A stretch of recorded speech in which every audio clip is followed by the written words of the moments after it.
with Balbir. Today I have this one fabulous couple which I have named them as the Fire and Ice couple. Faisal Vohra and Shamila Meeran from F plus S Designs, Hyderabad. Hi Faisal. Hi, thank you for Hi having us. Shamila. Our pleasure. My pleasure. I'm so excited meeting you guys because I really felt that Fire and Ice is what goes with you guys because y'all are just, I don't know. I love meeting y'all. It's all ours. Sorry? The pleasure is all ours. We love meeting as well. Thank you.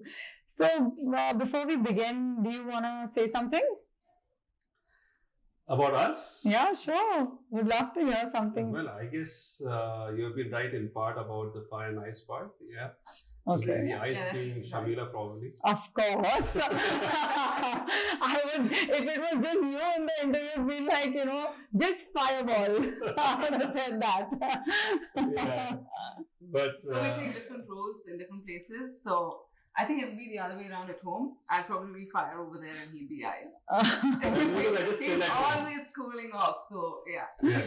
That's awesome. Yeah. That's great. So tell me something, guys. When, where, and how did it all start for F plus S Designs?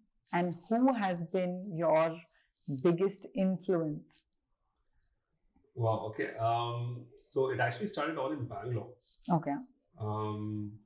We started with an impromptu project, which led on to other things, and then I think fairly organically we got on to starting F plus S much later on, and then we had the opportunity to move to Hyderabad. We love the city. We stayed back here post our individual engagements in the city, and I think the more mainstream story of F plus S has been in Hyderabad, and yeah, it's been a wonderful journey so far in the city. Awesome. What about you, Shamila? Yeah, What in to a say? sense, F plus S, I think, is our first child. After we were That's married cute. and we were working and all of that, it wasn't on my mind. But then, Faisal brought it up, and I said, let's go for it. And for me, it is our first child because it was a point where we decided that we'd start this new venture, and we gave it the time that it needed, and all our attention was on it. Before that, I had never thought that I'd ever be working with Faisal, but then yeah, it's been great right from the start. Amazing. Yeah, but it's not been a smooth journey. It hasn't at all. In any respect. But We do not Yeah. condone working with your spouses. He says that, but Yeah, we- I know. Please take, I think it's time you need a holiday. Just go for it. Meet the babies and work with him. Then he'll know Yeah. what exactly he's talking about. I would have to come back for another interview. Be like, maybe that's not going on, please. So, when we talk about design culture, so what do you have to say about today's environment, when it comes to design in offices, commercial, residential? What do you have to say on that? I think I have a particularly specific take. It's evolving tastes, but seeing what generally I'm seeing in the market today, I think homes are being made more like retail outlets, and retail outlets are getting more intimate. It's a very strange phenomenon. You're seeing materials, you're seeing design styles which are more commercial being adopted quite frequently with homes, and homes are losing its warmth, its intimacy, and what it feels like coming home. They're just looking more and more like clubhouses and reception areas, and I don't know. I mean, it's just Hotels. hotels. Yes, yeah. I mean, it's Luxurious a very hotel. personal. Yeah, luxurious is the most abused word. We discussed that earlier. So I don't know whether that really means luxury. I have my doubts with it, but But yes, it's that. So now if you see more F&B places, they're getting more intimate, more warmer materials, and there's certain style and a sense about it, which is great. But I think, at least personally, I find homes not to be really those sanctuaries that really need to be designed as such, for homes and for families and for kids. In so many places, I'm seeing like a medley of so many different types of patterns and textures. Like, does it really need to be there? Like, why can't a house be the identity of the people who are living there and nothing else? Why do you have to bring in so many different patterns and textures in every single surface? Is it really required? So basically, why can't a house be actually look and feel like a home? Yes, I mean it takes restraint in designing homes. A condensed material palette, which is more user friendly, more functional. You see glass being used or overused in homes now, and then at some point in time you're wondering how is all this being maintained. And we sometimes have clients who come in and say, I have a home, we are 4 people, but we've got a staff of 10 to maintain it. It's that sort of a thing. It becomes a hotel operation then. But okay, so why do you think people are doing this today? Like, what's the reason behind people making such houses? I guess it's a sense or a definition of luxury that that particular audience or that particular clientele understands, and then they seek out designers that resonate with that taste, I guess. So demand supply, so you're seeking something and you have a market for it, right? But then imagine if you get a client of this kind, what do you do? What would you do? No, right now everything is out in the open. So people who eventually come to us have already seen all of our works and they know what they're going to get. They have seen your website, your Instagram, and all of the projects that we've done. So we only get like-minded clients, thankfully. Oh, is it? So for the large part, yes. I mean, the clients who come to us, they come to us because of the work that we have done, and then they find mutual similarities in what they're looking for. But yes, I mean, hypothetically, if we did get a client that wanted the gosh, that wanted the bling, I guess they need to be educated in what. That's what I'm talking about. I need that answer. Yeah. So then you need to be teachers after a while. So when you say majdoori, what does that mean? They're all Mazdoors. Labors. Daily wage. Okay. So yeah, I mean, we're no different, I mean, and why should you think of it? Why should you have a chip on your shoulder? I mean, it's wonderful work. It's wonderful to go to sites, get your hands dirty, when you enjoy to understand craft. And you don't mind. Yeah, I mean, it is about enjoyment, but it's also about humbling yourself down. I mean, many a times architects seem to have a chip on their shoulders, which is not very warranted. Why should they? The real value gets added on ground at the site, and we've also seen times that there are architects who do not understand foundational level knowledge of how to execute such certain things, and I think that level of knowledge is very critical, in order to design really well. So absolutely no qualms in being a Mazdoor. Absolutely no. Of course.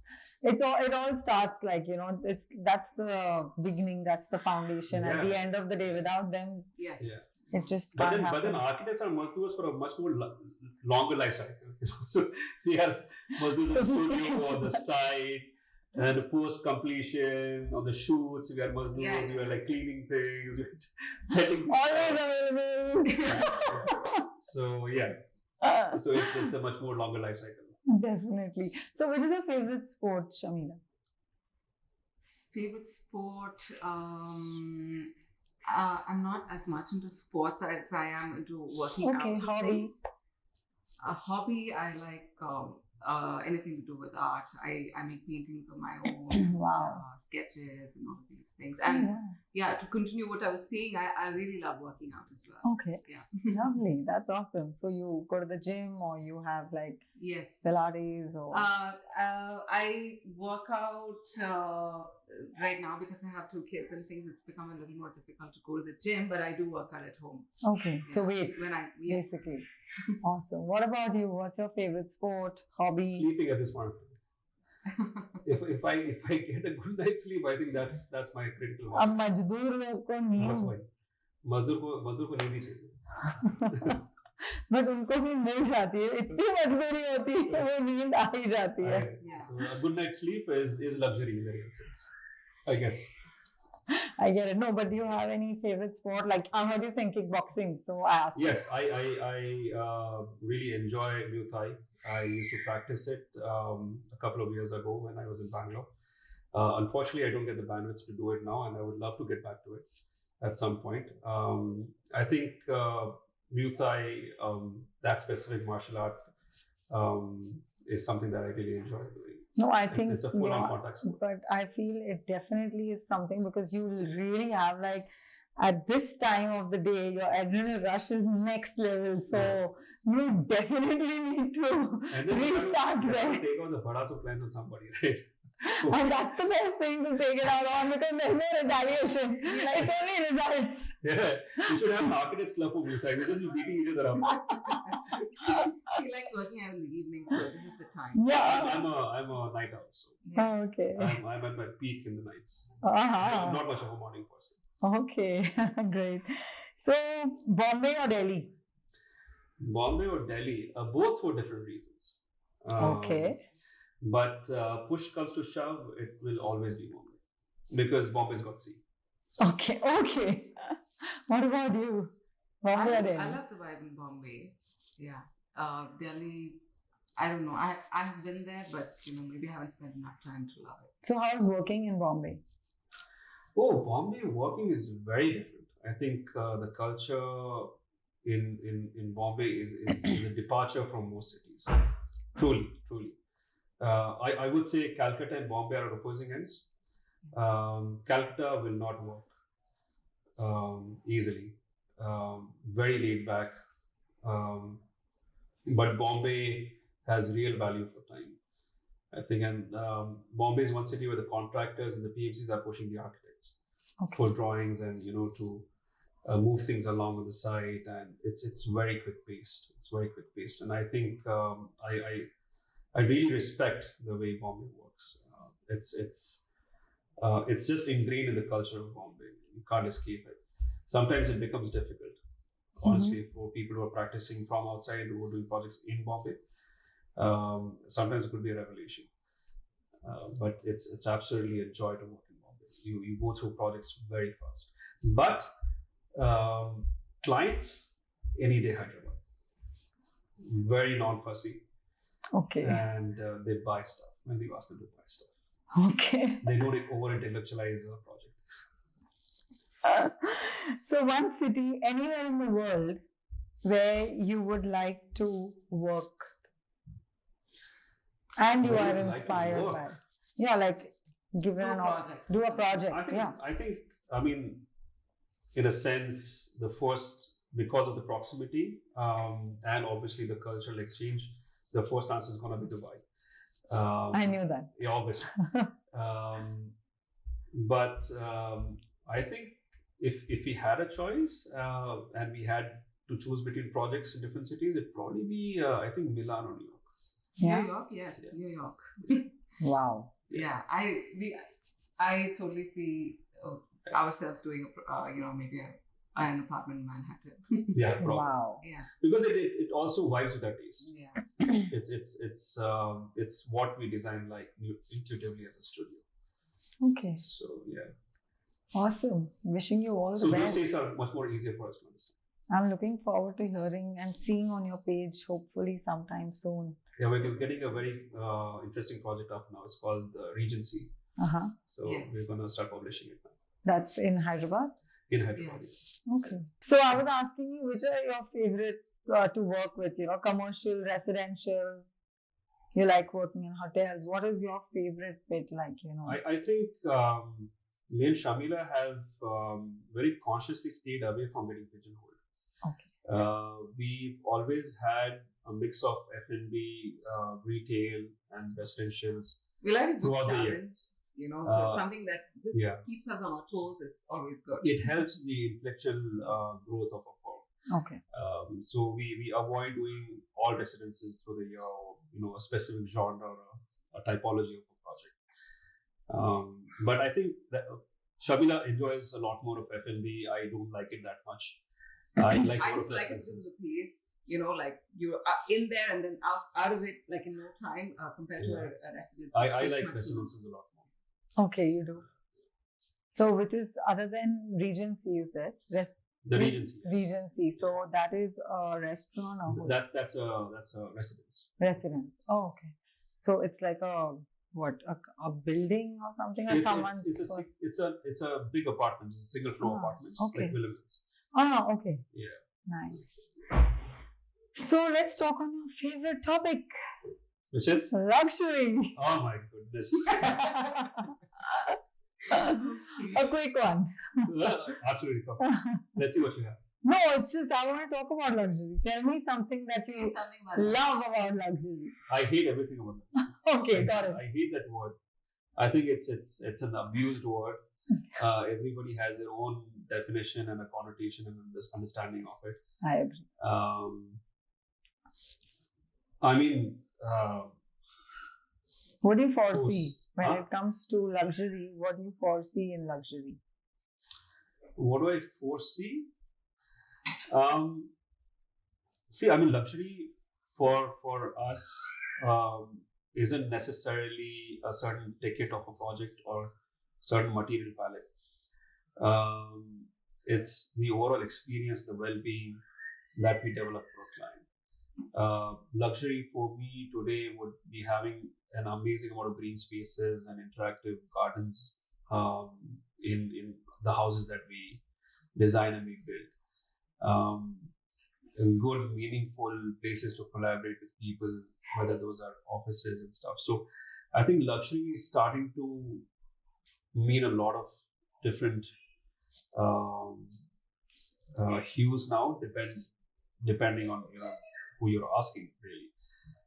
But that's for us for now. But yeah, I mean, generically speaking, luxury will always be counted as a ticket which is obviously above premium and so on and so forth, which it will stay that way. But I think it's more experience. Famous lines is luxury is when you can bathe in an open place without your neighbors worrying about your neighbors looking at you. Then you would That say, is luxury. yeah, that's luxury. Open air showers. Open air showers. That you have those. I And mean, you in design the jungles space. and things. You've Like the designed- Balinese type. You've designed your space in a way that is so private that you don't have to worry about anybody watching you. So Yeah. that's luxury, I think so. Good point. Yeah. Very good point. Yeah. What do you guys think about Ace Tech? I think it's a lovely platform. We have been seeing it through the years go from strength to strength. And I think you guys are doing a wonderful job. We've seen great vendors partner with you. We've had great discussions, great talks. The reach that you have nationwide, I think it's really, really wonderful to have a platform like that for sure. Yeah.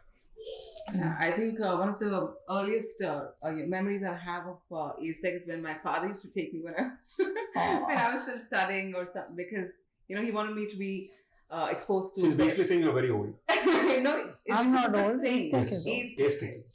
Yeah, so